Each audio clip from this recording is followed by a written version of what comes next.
সবসময় আল্লাহর কাছে এই দোয়াটা যেন আমরা করি, আল্লাহ কিয়ামতের দিন তুমি আমার হিসাব নিও না, আল্লাহ তুমি আমার বিচার বসিও না, আল্লাহ তুমি দয়া করে আমারে মাফ করে দিও।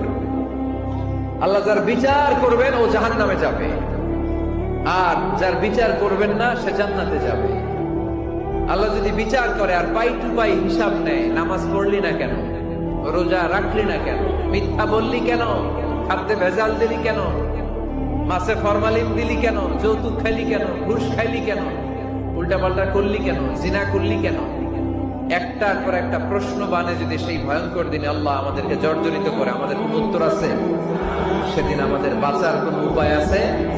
তাই আমরা সবাই আল্লাহর কাছে দোয়া করবো, আল্লাহ কোনো বিচার মানি না, কোনো বিচার করতে পারবো না, দয়া করবা। কথা কয় না? কি করবে? এবার আওয়াজ করে বলেন, বিচার চান না দয়া চান?